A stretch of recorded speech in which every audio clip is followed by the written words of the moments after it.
Who do you put your trust in when things around you are not going your way? When things around you are crumbling? When you get bad news? Look at King David and who he puts his trust in when he gets some of the worst news of his life. We're going to check out Psalm 7 this morning. Let's start reading, and we're going to start with the superscription of it.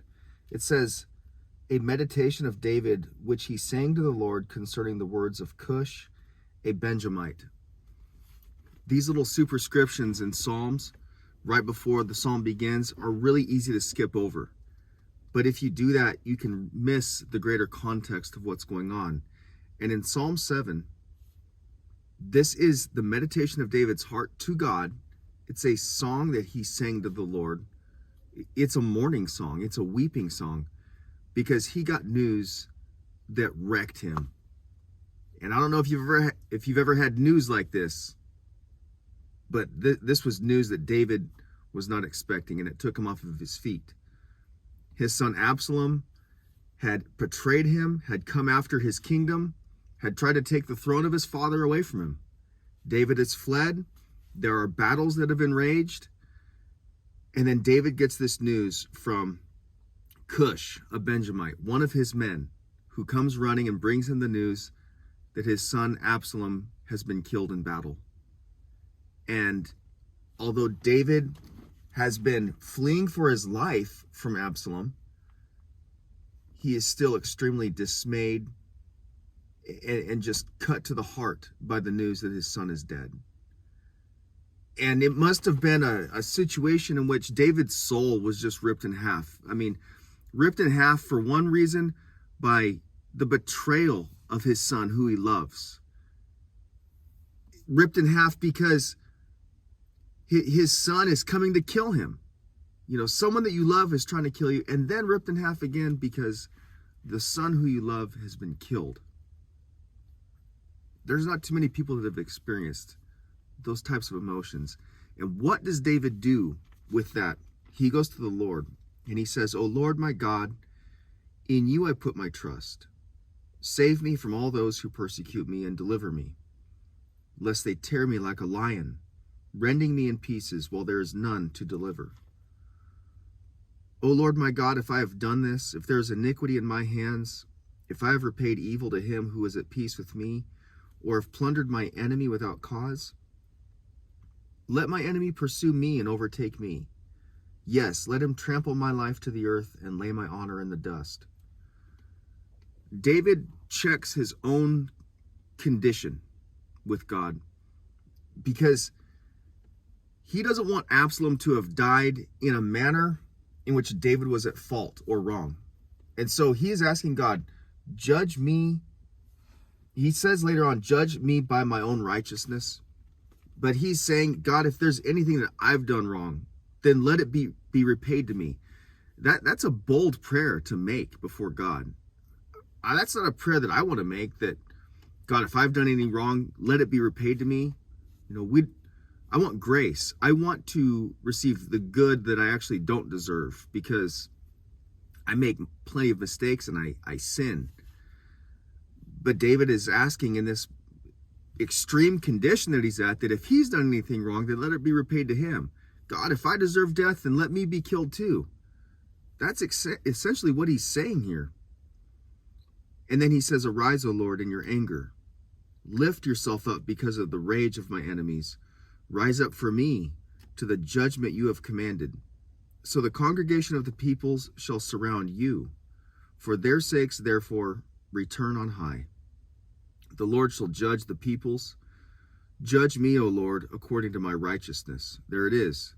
"And according to my integrity within me." How many of us have the guts to tell God to judge us according to our righteousness? Man, that's something I don't want to do, because I want to be a righteous man. I do seek after the Lord. But do I make mistakes? Absolutely I do. And I don't want to be judged according to those. David is so confident in his walk with God that he is asking God to do that of him. And I don't think that this would be a prayer that he would normally make, but it's in the context of he feels horrible about the loss of his son. and that his son died in battle fighting against his own men. So David is feeling not only remorse over it, but he's feeling the guilt of, gosh, I have made moves now that have killed my own son. Yeah, I had to make them, but nonetheless, I can't get those feelings away from me. I still feel responsible for the death of my son. That's where he's at. Man, David's a great father. No doubt about it. This man loves his boy. And it's just too bad that it had to be like that for Absalom. Let's go on here. Oh, let the wickedness of the wicked come to an end, but establish the just. For the righteous God tests the hearts and minds. My defense is of God, who saves the upright in heart. God is a just judge, and God is angry with the wicked every day. If he does not turn back, he will sharpen his sword. He bends his bow and makes it ready. He also prepares for himself instruments of death. He makes his arrows into fiery shafts. Behold, the wicked brings forth iniquity. Yes, he conceives trouble and brings forth falsehood. He made a pit and dug it out, and has fallen into the ditch which he made. His own trouble shall return upon his own head, and his violent dealing shall come down on his own crown. I will praise the Lord according to his righteousness, and will sing praise to the name of the Lord Most High. David's speaking some words of truth here. And, to step back from the context in which he is writing and apply it to our own lives and the own wicked day in which we live, it can look to us like the wicked go unpunished all the time. Okay? And they do largely in our land, right? I mean, the justice system, is it really getting the guys out there that are committing the most? No, it's not. It's picking up the scraps. I mean, the justice system is getting the ones that are just dumb enough to get caught, right? But you got people out there, I mean, when you look at the depths of wickedness, like say, for many of our politicians, okay, governments are just corrupt throughout the entire world.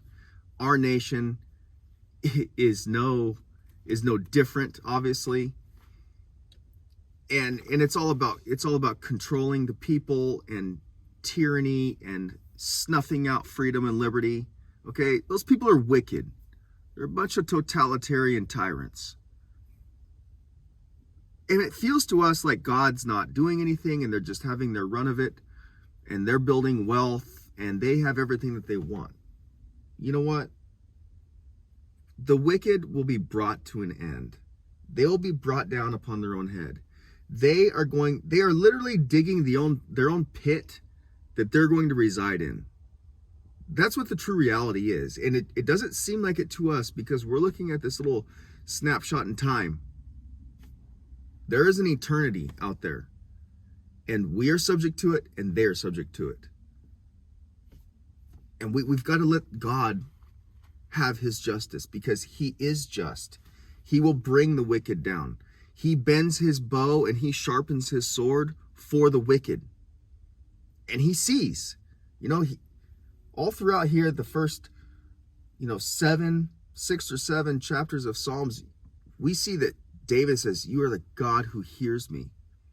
Yeah, he's also the God who sees too. He sees what's going on. He knows who you are. He knows who the wicked are. And he's got it under his hands. It is under his control. He's sovereign over it. And we could do a lot to worry about it. But I really don't think we should. There's a lot of stuff in the news right now. Are we going to go to war with Russia over Ukraine? I don't know. Is China going to invade Taiwan? I don't know. Is the Iranians going to get nuclear weapons? I don't know. Maybe all those things happen.